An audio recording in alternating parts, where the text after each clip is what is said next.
Good evening, Pittsburgh sports fans. Welcome to the Pittsburgh Sports Desk. Joining me is my co-hosts, Edward and Tracy. Good evening, gentlemen. Good evening. How are you? I will. Doing well. How yous doing? Sorry, we moved the show from our normal time on Wednesday to tonight. I'm going to the Big Apple tomorrow. I'm going to be in the Big Apple for Wednesday, Thursday, Friday, coming back Saturday. So visiting some family up there in Queens. So we figured we'd do the show. We didn't want to disappoint. The show must go on, and we figured we'd move it to Tuesday. So, all right, it's going to be a little bit of a short show tonight. There's stuff to talk about, but there's really not. I don't know. There's not too much really going on, really. I mean, so we're kind of gonna want to cut it a little short tonight. So, all right, guys, let's talk rookie camp. Obviously, the rookie camp ended. We got OTAs in about a week and a half, I think. Yes, sir. Yeah. Yep. Takeaways from rookie camp. What'd you guys hear? I heard some things. What'd you guys hear? I mean, basically, I heard Caleb Johnson looked pretty good. I guess the one thing that they said was a little bit of a weakness on him is pass protection, and they said that they really want to focus on that. And they focused a lot on that, I guess, for the backs on rookie camp, and they want to focus a lot on OTAs for the running backs on pass protection, doing pass protection drills. Caleb Johnson even admitted that's a notable weakness for him when he was at Iowa. He said that, it's not a lack of willingness. He said he's willing to do it. It's just, he said he needs to get a better understanding of the techniques to use, and especially now in the NFL. He said that's what he wants to work on the most. I guess he's doing pretty good. Faulkner has him working on it, and he's said he's been learning a lot from Jaylen Warren as well. So, what do you guys think about? I mean, what do you guys think about how they're going to split the back duties this year? You think it's going to be Johnson and Warren like 50-50? You think somebody's going to get 60-40? What are we thinking? I think it's closer to situational, but I think Warren would get the overall start because he's a veteran versus the rookie with how Tomlin kind of does it. What say you, Eddie?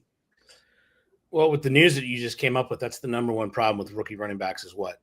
Pass pro. So I don't look to him. I don't look for him to get in hardly anything at all from the beginning. Yeah. Not able to do that. He's not able to do that. So I would figure it would be Gainwell would be the right. Warren. I think Gainwell might start and bring Warren in. Warren does really well off the bench. Well, yeah, I failed to mention Gainwell. I mean, I think he's going to get a lot of snaps too, but I don't know. I mean, they're not going to put Johnson in if he can't pass pro. So if he's having trouble, absolutely, he's not going to go in there. I think it's going to be – I would lean toward having Gainwell start just because I like what Warren does off the bench, but I could see it either way around.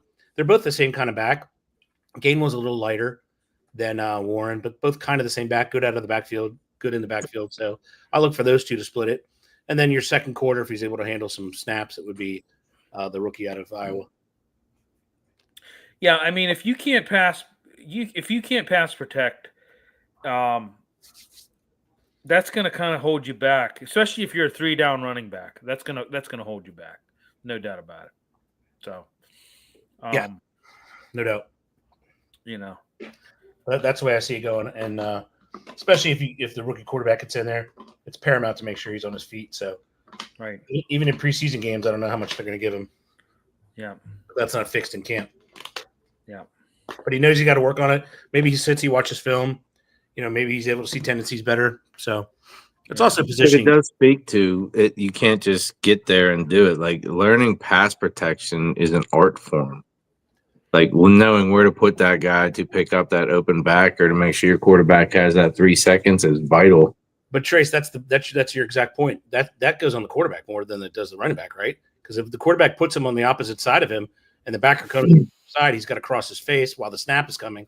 That's disastrous. So I think that's more on whoever's under center.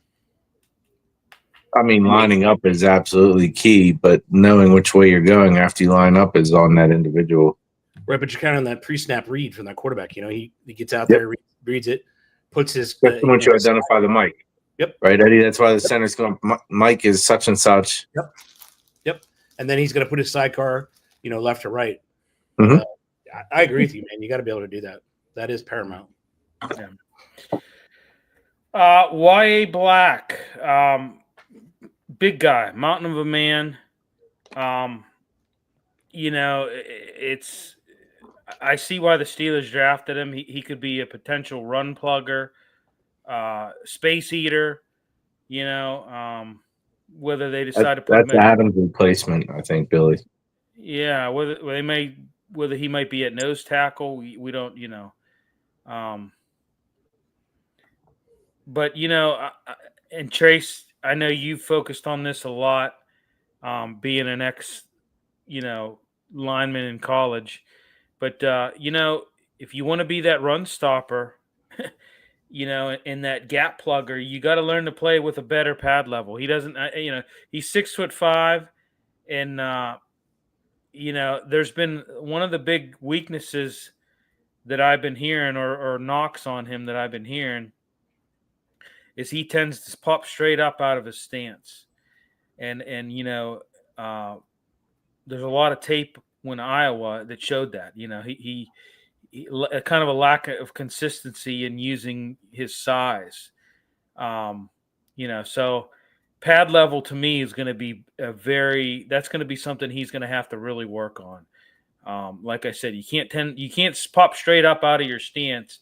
You got to have, you got to have good pad level, and use that size to your advantage. And I think that's going to be something that he's going to have to work on a little bit. Like I said, there was a lot of tape on him on Iowa doing just that, a little bit of lack of consistency. So. Very cool.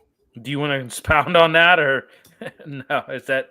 I mean, typically when people are standing straight up when the ball is snapped is when they're tired.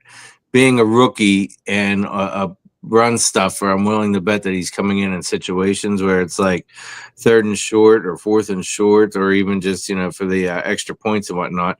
He probably won't have much chance for that. But if he doesn't work on it, he's not going to get onto the field. There's no doubt about it, because you can't just give up that kind of ground off of a snap any down, no matter what. Yeah.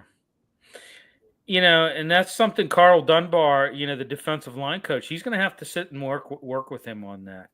I mean, if you play that interior, you have to be, you have to have the pad level. You got to have the proper pad level. Am I right? I mean, you gotta. That's what you got to do. You gotta, It's also, you can't let yourself get turned, because then you become an easier target to block. When you stand up against your shoulders turned, it's over, because you're gonna get washed out of play. I just think that they're looking for that combination that everybody's looking for, which is what the Philadelphia Eagles have put together, and what Tampa's put together. Tampa might have the largest duo defensive tackles ever existing in the NFL.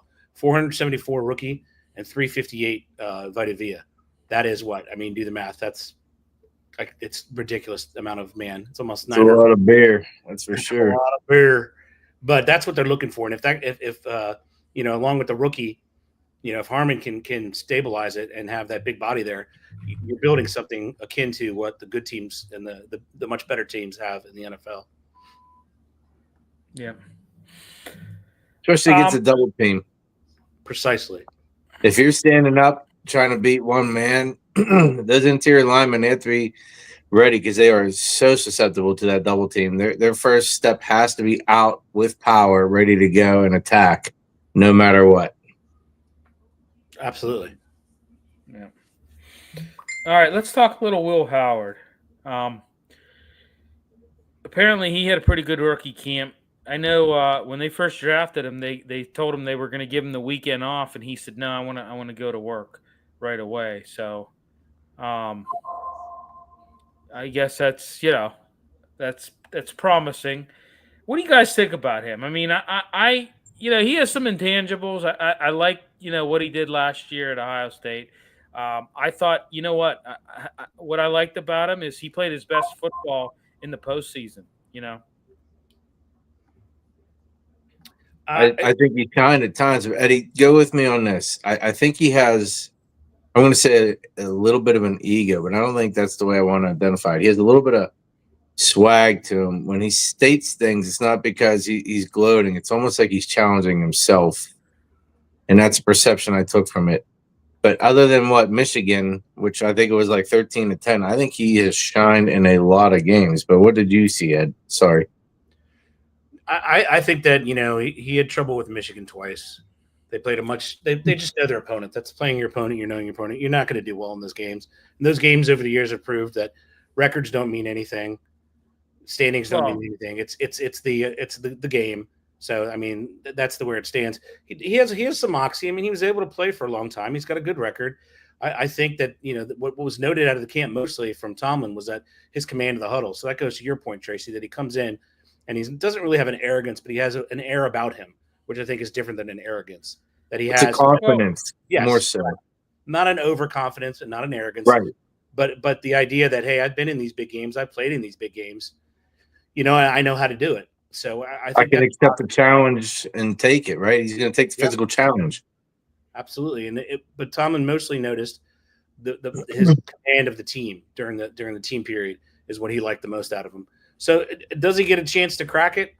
I don't know. I mean, he didn't play the toughest schedule. That would scare me a little bit because the Big 12 has no defense whatsoever. He did do well in the big game, the last 3 big games they had.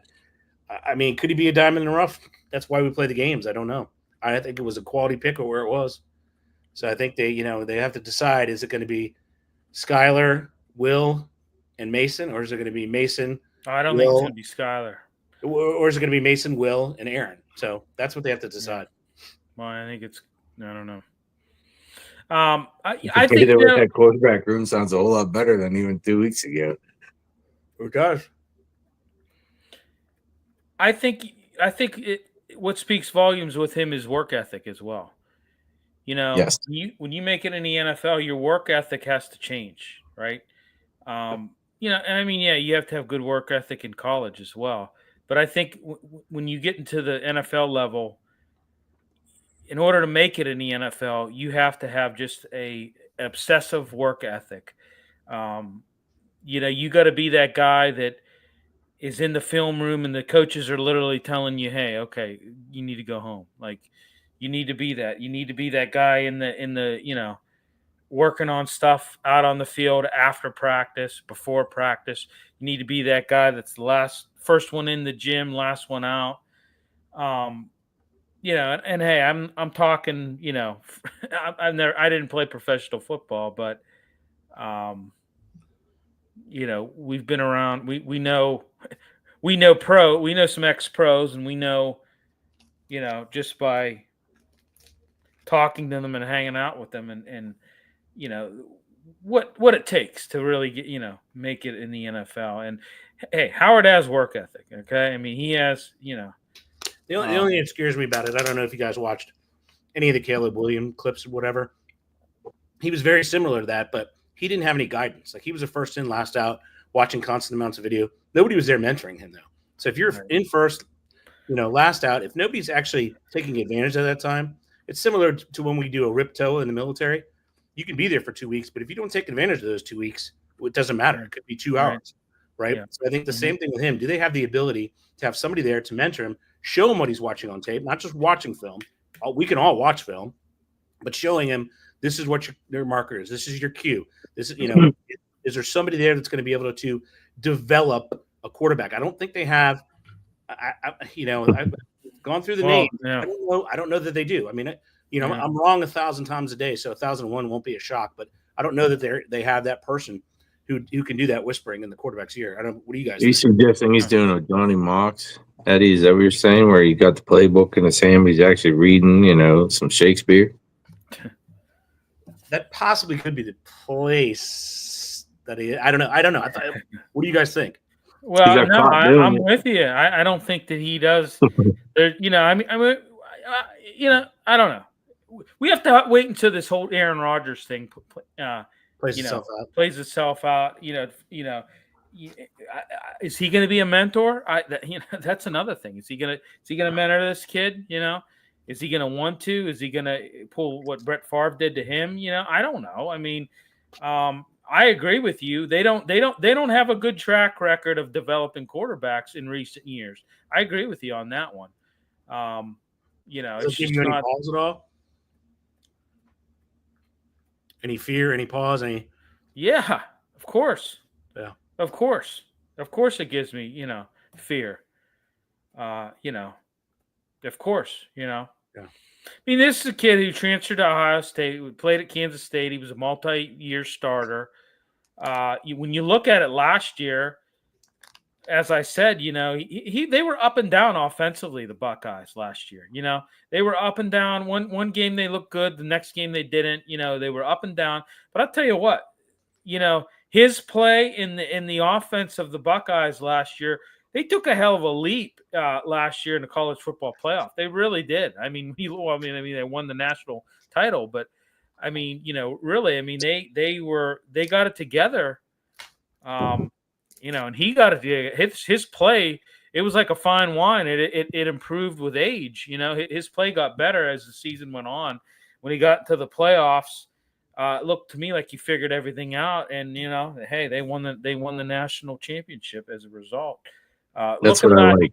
Everything you just said right there, Billy, is what I like about him. And that's why I don't have major concern.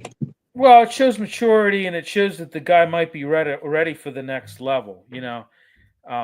That's what it translates to me. I don't know, but maybe to somebody else, it doesn't really mean that much. But last year he threw for 4,010 yards, had a 73% completion, 35 touchdowns, 10 interceptions for the Buckeyes last year.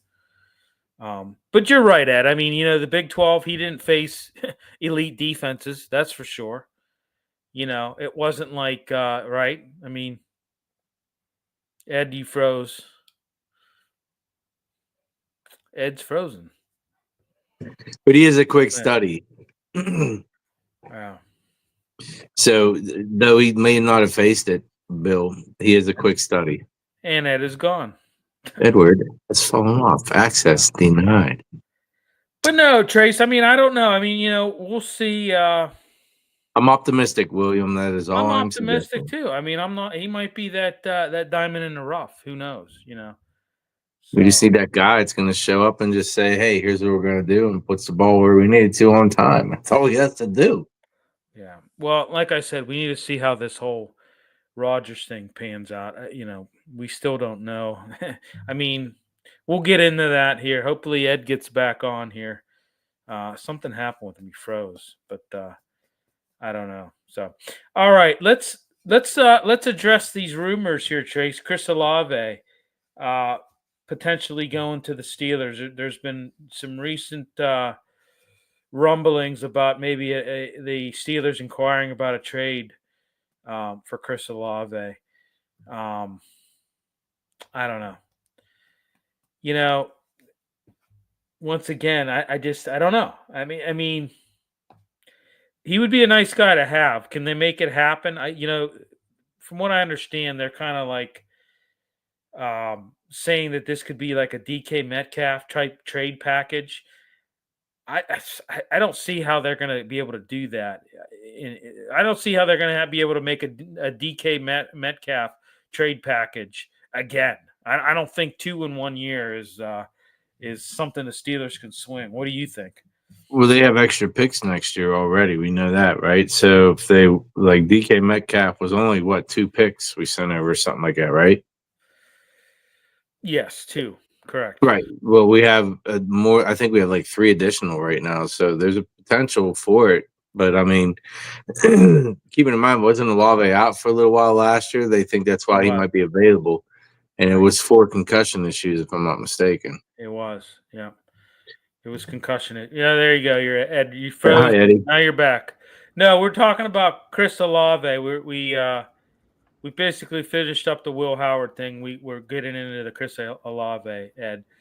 You didn't miss much. We just transitioned over.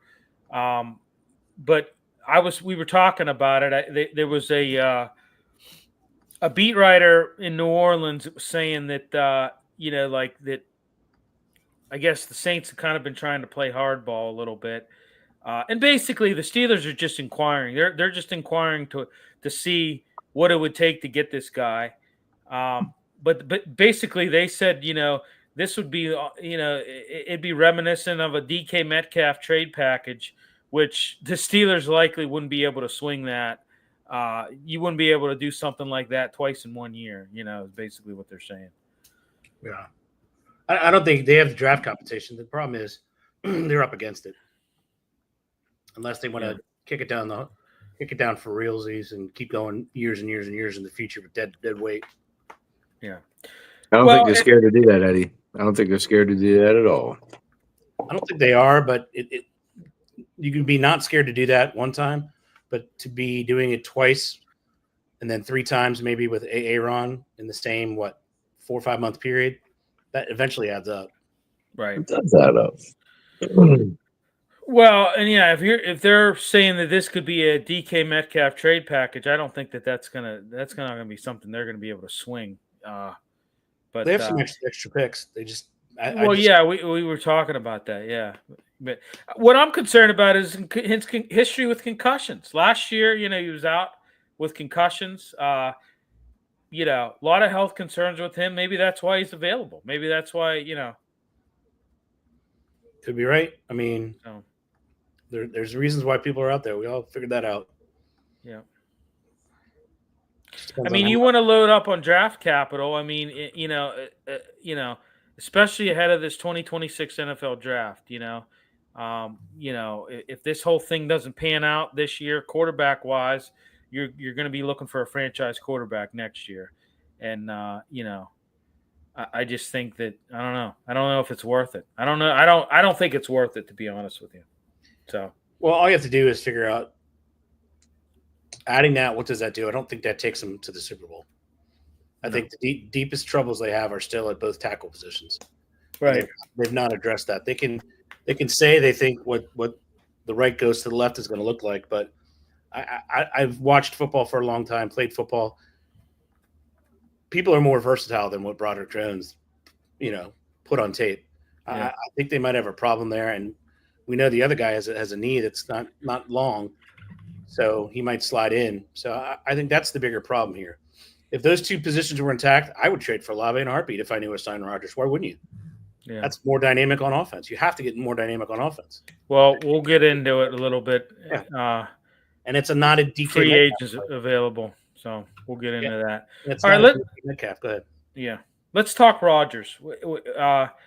I guess the fan last week had this Ian O'Connor on who wrote a book about Aaron Rodgers called Out of the Darkness, the mystery about Aaron Rodgers. But I guess he has some inside. I don't know. He's an insider on some of this stuff. He's saying that this is going to happen. That it's just a matter of time. He's going to be more than likely in black and gold soon. He said, I think verbally. He has told the Steelers, listen, I'm going to play for you. I just don't want to go there and then miss part of mandatory minicamp because he's has some personal issues that he's dealing with right now. I heard that he actually recently reconnected with his estranged family to an extent is what they're saying. So I think it's a matter of time he's going to sign.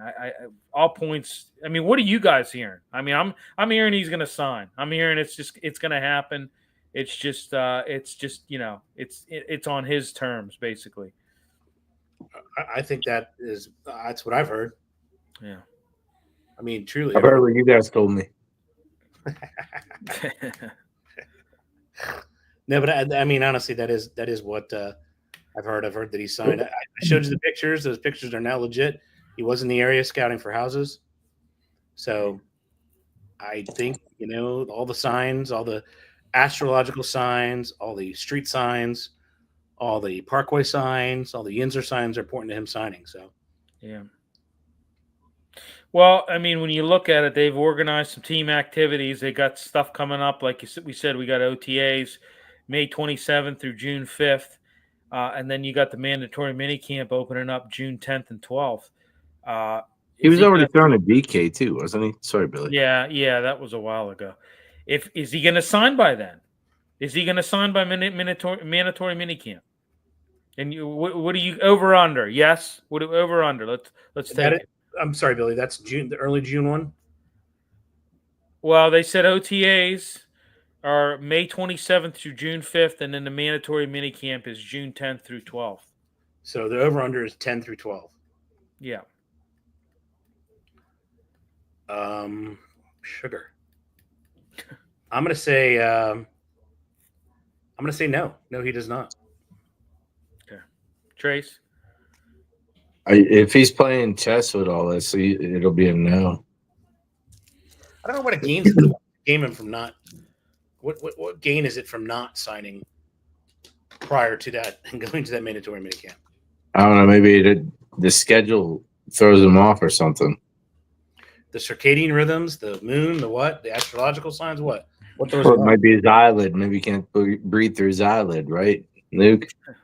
Luke. I'm just wondering. I mean, because it greatly benefits to the positive the Steelers if he signs prior to that, because they can get some sort of repetitions in, and they can look like an actual NFL team, other than this punching bag that he's created.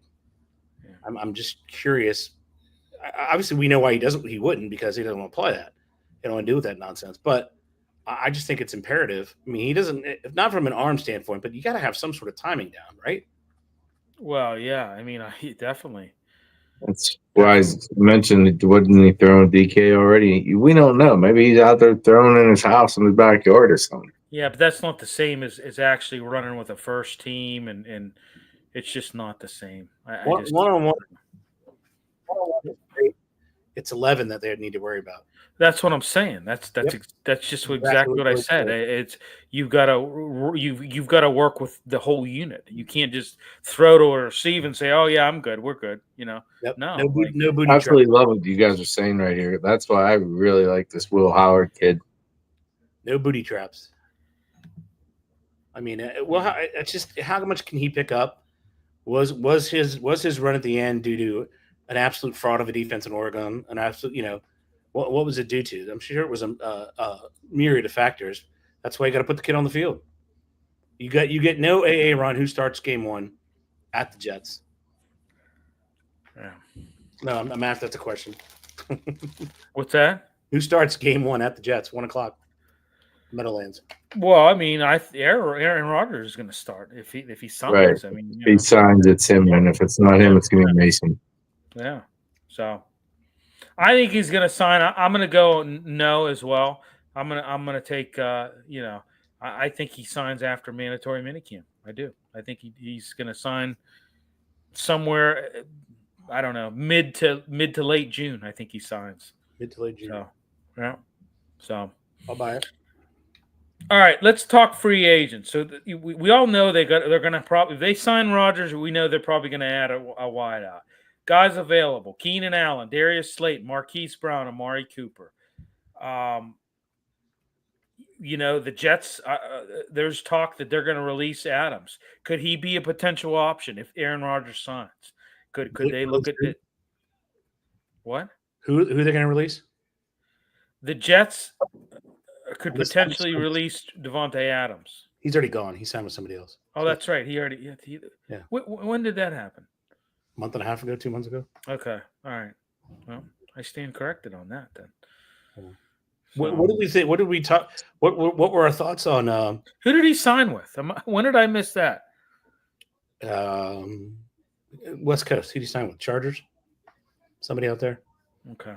But what did we decide? I forgot. Did we ever lay down our analysis of Gabe Davis? I mean, he's young, 26 years old. Yeah, for the Jaguars. I wouldn't mind that. Yeah, I wouldn't mind him either. You think he's too close to DK type receiver or no? He's close, but I mean, what about Amari Cooper? I would love to see Amari Cooper here. Keenan Allen. Amari. Yeah. Amari would be good because slick route runner, still has right. it. Yeah. Yeah, I like him. Oh. It's ultimately, you're right, Billy. It's going to come down to what input Aaron has. You also have DJ Chark, who I like a lot. Yeah. I really Well, like. he's been available too. The last couple years, he's been available. I know, they just He's don't available again now. I know they don't move on him. I hope we don't have the same conversation we had, Billy, last year. I really hope we don't. I mean, I'm not the biggest, obviously not the biggest Steeler fan, but it would just defy logic if we had the exact same conversation we had last year. It'd be in defiance. And right, there'd be no change to that. We were like, okay, well, there goes Amari Cooper, there goes Keenan Allen, there goes Gabe Davis, there goes DJ Chark. You know what I'm saying? So it'll be very, very interesting year. I mean, don't you? I would guess that Aaron gets in here, throws around a little bit, gets with Arthur Smith, gets with Tomlin, and says, "All right, this is what I see. Bring me in a Tyler Boyd. I need a good slot receiver I can count on. We can set Austin out to the left, and I'll take DK there, and we can do some layered throwing that way." Yeah. I mean, have some sort of analysis. Yeah. Devontae Adams signed with the Rams a while ago. I totally forgot about that. Couldn't remember. I didn't know it at all. Yeah. So so that's out of the question. So, but don't you think he'll come in with some sort of analysis like that and be like, okay, this is what I see. Arthur, you like to do this. What do you think about this? These are some of my favorite routes. Who can run those well? Hey, this guy's on the market. He's still available. Let's try him. Don't you think they'll just try to find that exact size metric or non-metric wrench that fits? Well, yes, and they better do it quick though. That's the thing. You're right. They better do it quick. I mean, it's just kind of this whole doing this on his terms could really cost the Steelers. And I don't know. It could. And it just seems to me like they're too much of a pushover to tell them like, hey, we need you signed by June 9th. You need to be signed. Period. Melvin, we need you. I mean, these guys I just mentioned, wideouts. Who knows? I mean, they might not be available here. True. Guys are going to start signing. Possession type there, Billy. Whichever one of those guys is possession type, and Davis seems to be one of those guys. That's what we need. Well, you usually see an influx of sign-ins right before mini camps. Then you see in between mini camp and training camp, you see an influx of signings. But some of these guys are going to be off the board, in the coming weeks. So I don't know. I mean, let's get it. I don't know. Let's get it together. Maybe they have a plan. Maybe they have a plan behind the scenes, that they've been, maybe, who knows? I would hope that they have something in place and not just kind of, waiting for him to sign and then, okay, now we can, try and get some guys in here, so. What's crazy is 2 more signings, and I really feel like we have a decent team. But we really need those 2 signings. Yeah. So you have to have some sort of resistance to other teams, and they don't just load up on one side of the offensive ball, right? That they don't load up on the run and force the pass, or load up on the pass and force the run. Right. All right. Let's talk some NFL news around the league here. NFL owners are going to approve player participation in Olympic flag football in 2028. Huge mistake. Stupid. Stupid. One of the dumbest things that it's beyond stupid. First of all, I can't stand flag football. It's not football, by the way. It's not football at all. I just can't stand it. They're putting it in the Olympics. Very, very bad move, in my opinion. Not putting it in the Olympics, I don't think. I mean, I think it's a bad move to think that the NFL players are going to understand the game and play well at it. Well, that's your opinion. I don't like flag football. So, but you don't like it in the Olympics? No, I don't like it. No, not at all. You don't want us to spread. I don't like it. Period. I really don't like it. Period. Really? Yeah, really. Oh. It's not football. Well, it's not basketball for sure. It's closest to football than anything else, right? If you want to, if you look at it that way, it's not the way I look at it. So, I'm not a fan. So, Damn, Billy hates it. Yeah, no, I think it's going to be a bad move for them doing that. It's going to be in the summer. I mean, it's you're going to lose some guys in training camp, isn't it? It's going to be during training camp. Yes, sir. So I mean, not a good, not good. Pretty stupid to do that, I think. So, but yeah, that might be a decision that might come back to bite some of these owners. So, but we'll see. So, Eagles give Nick Sirianni a contract extension. Good for them. I think he's a good coach. Is it crazy though? This time last year they wanted to get rid of him. Yeah. Well, isn't it crazy that a couple games in they wanted to get rid of him? Yeah, that's true too. Look at what he did. So won the freaking Super Bowl. Derrick Henry gets a contract extension. I think it's a really good move for them. I do too. Solid back. You saw what he did last year. NFL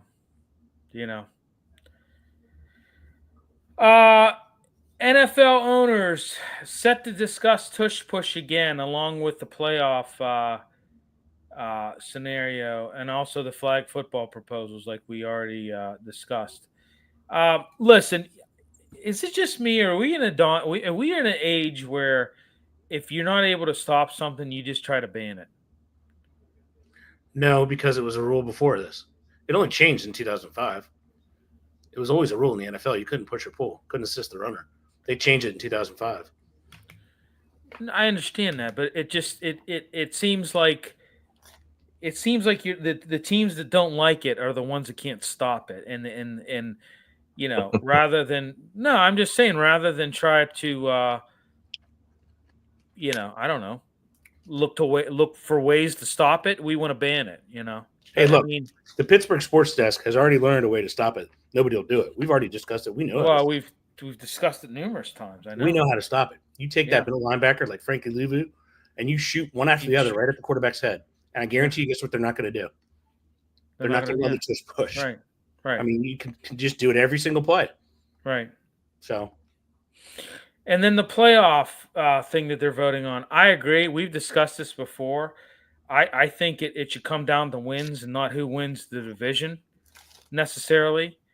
And they're looking at that, as to be. What do you guys think on that? I mean, we've discussed this before. Why do we have a division then if we don't do it that way? Well, that's true. You're still rewarded for winning the division. It's just saying that in shit divisions, there's no point in having that team have the home game. Right. What you win a playoff berth. You don't get a playoff berth in a home game in a friggin' division. Right. And that's so even division winner could be wild card then. Of course. Yeah. Like the eighth team, right? Well, like we've discussed this before. How many times have we seen, these 9-8 division winners, i.e. NFC South, make it, win a division 9-8, and then, get their ass handed to them in the playoffs. It's, well, we saw that years ago with Seattle. We saw a 9-7 Seattle team years ago that, and I'm agreeing. Like, why should you be awarded that home game? And when you, I don't know, when you play like you said, when you play in a shitty division. Well, the other point to support your argument, Billy, is in the next round they reseed anyway. So the first round you can knock out all the home teams, right? And then the next round they reseed anyway. Yeah. So they don't take into consideration, well, I guess they would a division winner, but they'll still reseed it. Right. But you go in, if all four division winners win, 1 to 4 wins, they go in the next one. Who cares what division you're in? Because 2 of them are on the road. Right. So. Yeah. Well, yeah, it's usually the whole argument and the whole premise for the argument is just concerning the first round. Right. It means nothing after that. Right. But I understand why they're doing it, and I kind of agree with it. So, all right, Shedeur Sanders signs a 4-year rookie contract with the Browns. Yeah, I don't know. We'll see how he does. They're saying that Kenny Pickett might have the job. I don't know. We'll see. He's got to beat some guys out in camp. So we'll see. Yep. So Antonio Brown was detained. Is that what I'm seeing after a boxing match that he was at? I don't know. I don't know. I didn't read that. Did not read that, sir. Brock Purdy. What do you guys think about this 5-year, $265 million extension with the Niners? A lot of people are. Why would they do it? You know what? I don't know. I kind of understand why they did it. I think they did it intelligently. I really do. Yeah. They didn't give him the Yeah, most but I money. thought it worked because they didn't have to pay him a lot. Now that they have to pay him, are they going to be able to put a supporting cast around him? Well, they just set the record for linebacker. So Yeah, Fred Warner. Yeah, he's a hell of a linebacker. yeah. I think So around the quarterback. they shed some higher paying players, but that's the poor design of the NFL. They exempt that. They take that and do our plan that we discussed over and over again. They take that 55, 50, whatever he got. I think it was 43 APY, actually, which I think is a great deal for the Niners. Whatever it is, if they make that exempt, I mean, it's a whole different story. Everybody can compete. Yeah. I mean, is that the NFL's design, or is that the Players Association allowing contracts like that? Well, it's in the best interest of the Players Association to have contracts out of control. I'm telling you, if you take that one position and make it exempt, I think the league actually works and they can have a salary cap. Because right now the salary cap is useless. It doesn't mean anything. You look at the NBA, right? The NBA, the last 7 years in the NBA has had 7 different champions. No league can claim that. That's the first time in the history of since the NBA started that they had that. That's what you want in the league. You want 7 different champions. Right. No other league can claim that. Mm-hmm. So I think that's what the NFL strives for. They've failed. Right. So miserably. Right. It's because of the quarterback position. The most important spot in the sport, and they need to do something to continue. I had this discussion earlier, and do leagues need – here's a question for you both. Do leagues need mega super teams? The league needs villain. Do they need a villain, the league? I.e., the Dodgers, the Yankees, the mega teams, super mega teams in the NBA. No, I just think that teams you need to have different teams competitive each and every year. We really truly haven't. I mean, it's from 2000 to now, it's really been only a handful. Yeah, those are the teams of quarterbacks. Right. That's the problem. We say that, but all those quarterbacks that shot you guys yesterday, they're spending all this money on these quarterbacks, and none of them had a Super Bowl. In the top 10. Everyone else is retired. That's why. Yeah, but still, that's the league right now. Like, everybody who's paying all these quarterbacks is we're saying it, and there's a lot of teams that have quarterbacks that are paying a lot of money to that don't have a Super Bowl or anything to show for it. Because there's only been how many? Think of the past Super Bowls. There's only been 3 guys. That's it. 3 people. Brady, Mahomes, and freaking Hurts. That's it. That's all it's been. So who's letting these teams write these contracts? The Because players that aren't producing fruit. No ROI. That's the problem with the NFL. Right there, you just said it. You're paying people who have not produced at the highest level, and you're going to continue to do it because there's only. I mean, who's favored to win the Super Bowl next year? Who's favored to be in the Super Bowl next year? I know because I looked at the Vegas odds. It's Kansas City and Philadelphia because of Mahomes and Hurts. Hurts. Yep. That's the problem with the league. If you don't have a quarterback, you can't compete, and you can't say you can't say day one everybody has a chance to win the Super Bowl because that's not true. No, I agree. Whereas the NBA has empirical evidence that every team has a chance to win the NBA championship because they put 7 different ones. Mm-hmm. Yeah. We haven't even entered teams like the other team. The losing team has been the same freaking team over and over again. Yeah.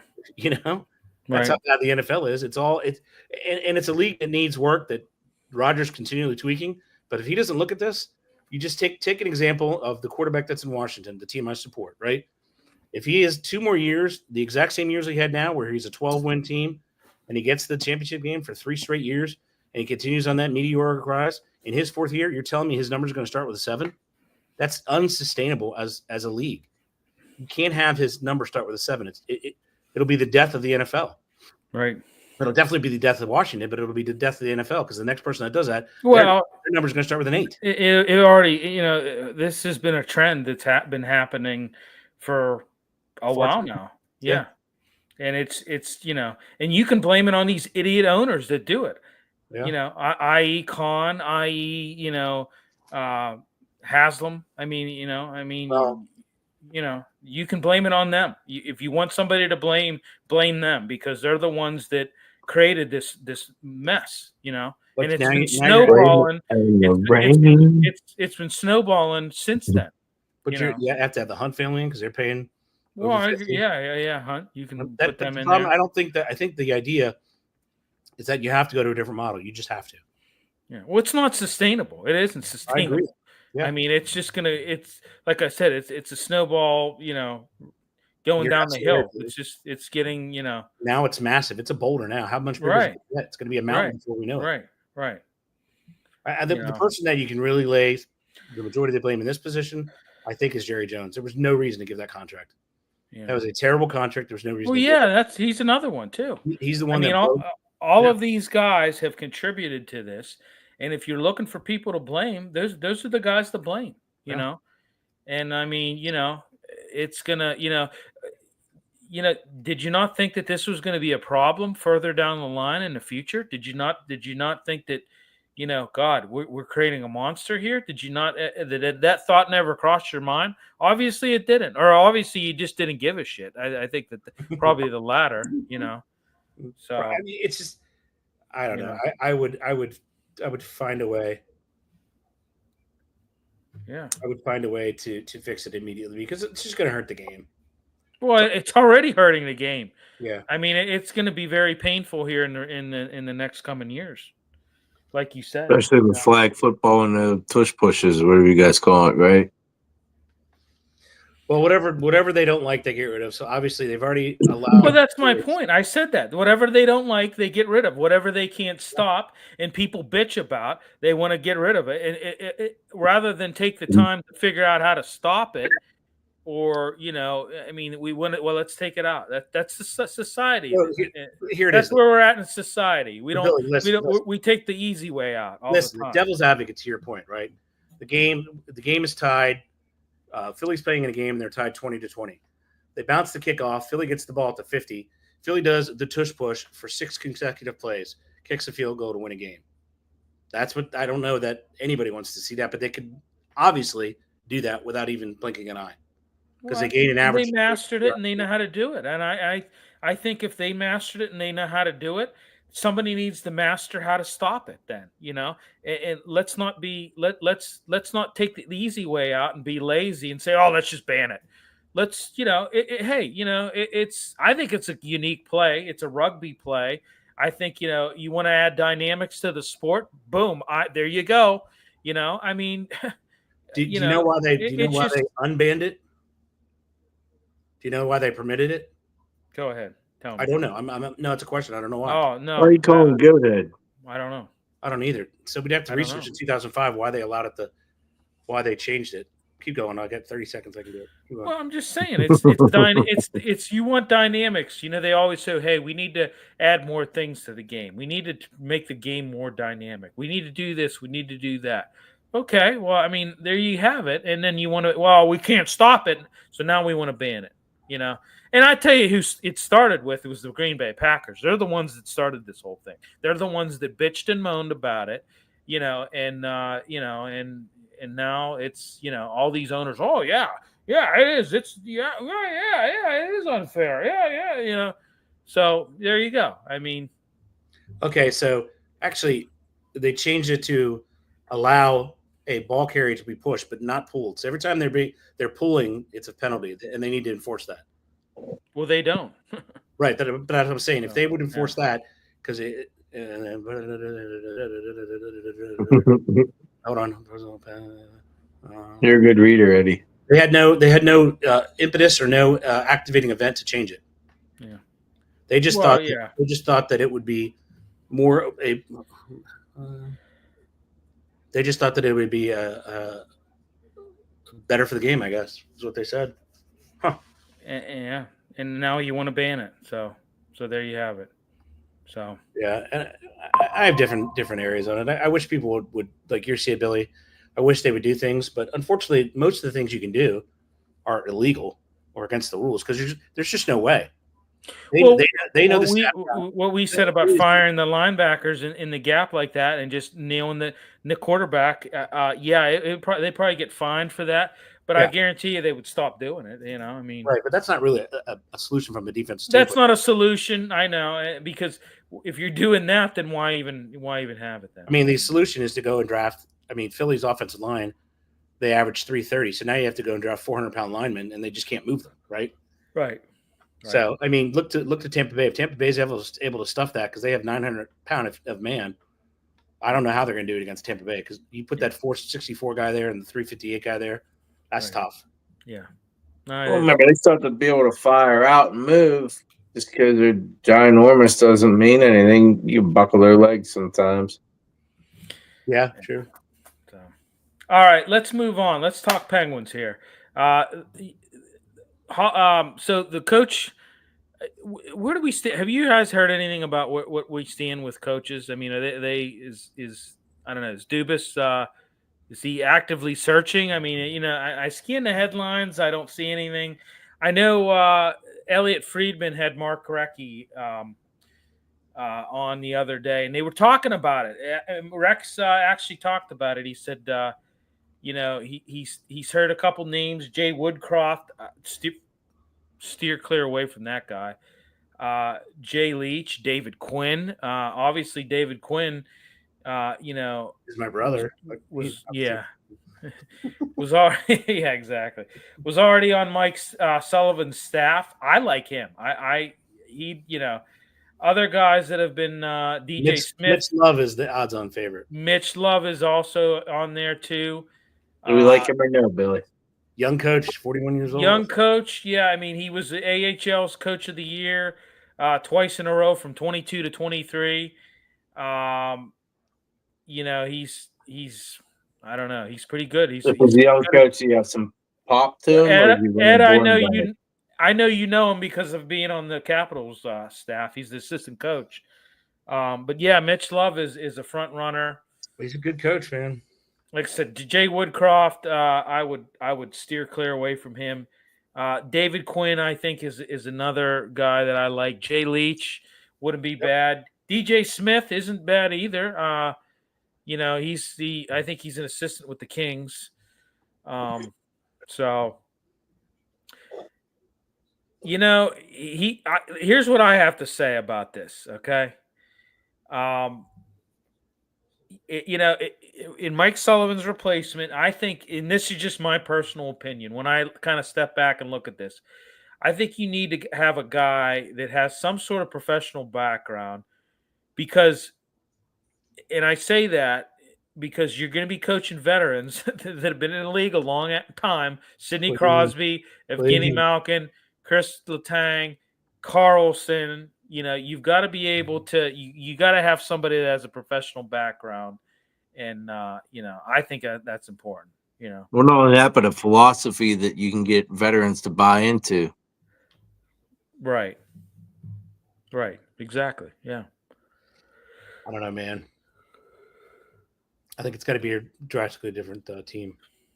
Well, we all know we know that as well. You're not going to get any argument from me on that one, but you know, I think you got to have somebody that's been an AHL head coach for a long period of time. Mitch Love has been. He's coach of the year 2 years in a row. Yep. He's had, you know, he's been at the NHL level as an assistant. He can communicate. He's a good communicator. So, you know, brings youth. Yeah. So, yeah, I mean, he's actually one that kind of has all that you're looking for. He's kind of, you know, he's 41 years old. He has a ton of AHL experience. He's been successful in the AHL. Like I said, he's been coach of the year twice in a row. You know, he's been, you know, he sounds promising, right? He's been coach for the Capitals. So, yeah. So is Rich Dunlap still available? Reg. Rich is dead as well. So is Reg. They're both gone. Yeah. All right. let's move on to the Pirates. Donnie Kelly hired Gene Lamont as a former Pirates manager. What was it, 97 to 2000? I think Gene Lamont was here. Sounds about right. Managed, was very successful in Detroit for the Tigers. He was pretty good when he managed here. I thought he did a hell of a job in the late 90s. He had some decent teams. I mean, it wasn't, they weren't bottom feeders. Huh? They weren't bottom feeders, that's for sure. No, I mean, so I like it that he brought him in. But I mean, you know what, guys? This team is terrible. I mean, last night is a perfect example. Mitch Keller pitches his ass off, does a hell of a job, and then you end up, Bednar comes in and completely shits the bed as usual. I mean, that guy, they've got to get rid of him.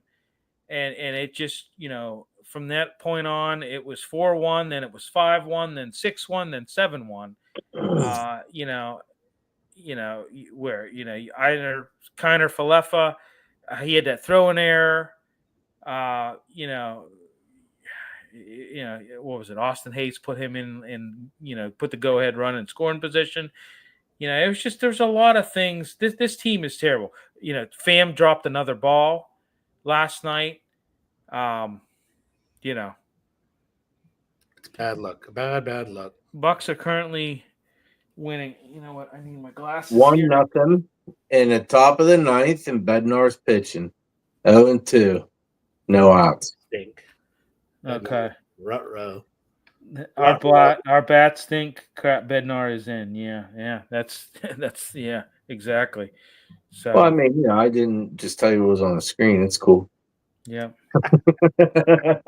Yeah. Thanks. Well, I can't read what's on the screen because I need reading glasses now because I'm really bad. It's getting worse too. Just but verify, right, Billy? Yeah. All right. So let's go in a little depth here and just kind of paint the picture of how bad the Pirates are. I mean, you really don't probably need. You can look at the the standings and the win-loss record and pretty much figure it out for yourself. But let's talk a little in-depth stats here. Okay, let's talk offensive ineffectiveness. Okay, let's go back to April 23rd, the start of a 24-game streak where the Pirates haven't scored more than 4 runs in a game. Okay. Let me read that again because I feel like it hasn't. They're April 23rd. We'll go back to April 23rd, a start of a 24-game streak where the Pirates have not scored more than 4 runs in a game. Wow, unbelievable. Okay, guys, want to know what they've been outscored? They've been outscored 104 to 55. 104 to 55. They've been outscored. Is it good or bad? Minus 49 run differential. That's not good. Yeah. Is it not ideal? Is that what you're saying? Yeah. It is not ideal. And then over that span, you've had 4 shutout losses, and you have 10 games decided by 1 run over that span. So there you have it. You were paying. Well, I tell you what, when I take these glasses off, It's a whole new world. I can't see anything. Right. You even hear different, huh, Billy? So, yeah. I mean, yeah, yeah, I do. Yep. What was that? Donnie Kelly, I tell you what, he's got his work cut out for him. Man, at least he's reaching out for help. I mean, you got to give you know what? Yeah. I mean, and not to knock Shelton, but I mean, he just kind of was like, and I know Shelton probably the writing for him was on the wall. He knew his days were numbered. But I mean, he was just counting his millions on the wall too. Yeah, you can only. I mean, you would listen to him in these post-game press conferences, and it's just like it was like a. I don't know. It was like he already he had already written the script. He already knew what he was going to say. It was the same old cliches, same old BS, similar to what Mike Tomlin does. But I mean, it's just you've had quality starts from your top rotation, and you've scored. Just looking at this, Bednar gives up a single for the first batter in the 9th inning. Yeah, you've had 14. Yeah, we did. You've had 14 combined quality starts from Paul Skeens, Mitch Keller, and in that 14 starts, you've only scored 33 runs. So you're not giving those guys run support at all, and you're wondering why. It's just it's got to be frustrating for those guys. Like I said last night, Mitch Keller pitched his ass off, and it's got to be frustrating for those guys. So. What do you do? They have that other pitcher. I cannot remember his name. That's supposed to be not as good as Skeens, but pretty darn well up there. I can't remember his name, but it's supposed to be healthy coming up. So there's a little bit of hope. Their bats are just terrible. Healthy coming up. I did read a story today about Bryce Harper in that trade. That's a double play. 2 down. Yeah, I don't think that's. I think that's Bryce Harper, I think would retire if that ever happened. He would just hang the cleats up. Yeah, he would be like, no, not happening. Cleats are up. I'm out. Yeah, not happening. So, let's talk little Riverhounds. Ed, you and I are the beat writers for them. Billy, we have one question, Billy. One question. Yep. Will Cinderella be alive on Thursday?